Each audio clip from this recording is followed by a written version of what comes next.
order to solve this hybrid problem, I have opened Ansys Workbench and I am going to drag and drop static structural.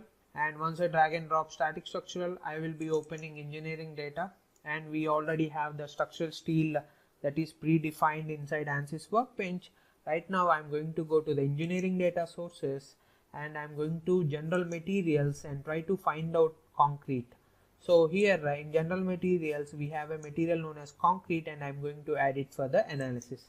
And once I selected this particular material, I am going to just close this engineering data.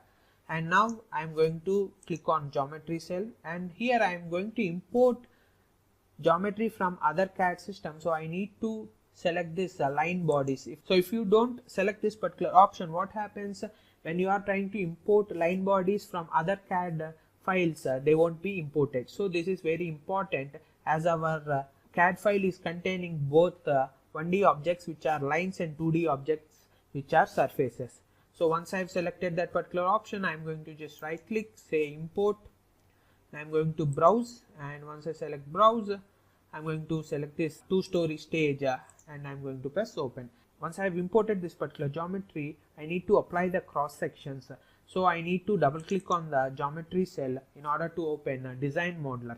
And as I've told you, in order to avoid solver pivot errors, we also create the total object into a single part. Once I open this design modeler, I'm going to just right click, say generate. And once I generated, all the required lines as well as surfaces have been imported.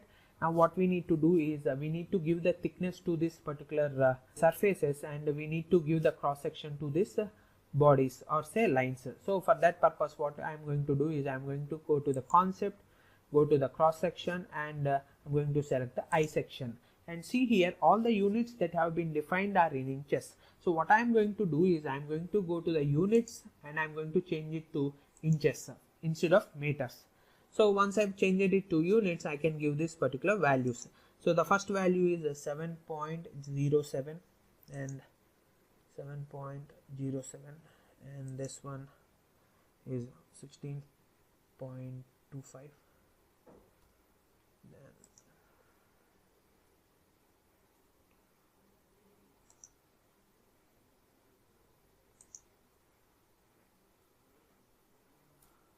So once I have given the required dimensions for the cross section, what I am going to do is I am going to just select all these line bodies and I am going to give this particular I section as my cross section for this particular frame. Right now what I am going to do is I am going to select every body and I am going to right click, say form new part. So once I say to form a new part, now I can just close this design modeler. And once I close the design modeler, I am going to just double click on the model cell in order to open the Ansys mechanical. And once I open the Ansys mechanical, we are going to apply the boundary conditions, perform the mesh, and then solve the problem and try to find out the deflections. And here we also will be drawing a shear moment diagram. So see here, once you have imported this particular geometry from design modeler to structural, it is asking us there is something that is missing. So as I told you, we need to define the thickness of this particular surfaces. So in order to define the thickness of the surface, as I told you previously, the units are in inches. So what I am going to do is I am going to go to the units and change the units from mm to inches. So here I have US customary, so I am going to select this one. So what happens, my thickness is in inches. So I am now going to give this particular thickness in inches. So each floor is of 5 inches thickness. So what I am going to do is I am going to enter 5. So as I have selected every surface body at once, so I need not give this particular value individually. So once I have given the required thickness, what I am going to do is I am going to just go to static structural and say insert, and I am going to apply a pressure of 50 psi. So where I need to apply the pressure of 50 psi, I am going to apply the pressure on every part of this, so I'm going to apply the load over on the top floor. For that purpose, I am going to select the pressure and I am going to select all these 3 faces. I am going to press apply. I am just going to leave it defined by normal to, I am going to just give 50 psi. Once I have applied the required load, what I am going to do is I am going to just right click and say solve. And once I click on solve, what happens, Does it solve correctly? No, because we haven't constrained the model. So see, you will be getting a solver pivot error. See here, you have got a solver pivot error because here the problem is not the connections, here the problem is the constraints. So what you need to do is you need to just right click, say insert, and go to fixed support, and you need to select these vertices.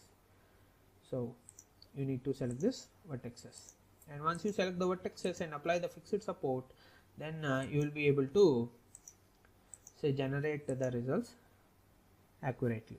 So once I've given this particular constraints, I can just solve the problem. Now you can see that we won't get any solver pivot error, and our solution is done. And once our solution is done, I'm going to right click, say insert, and I'm going to go to, say, see here, once you can go to the solution toolbar, and a lot of types of results are available.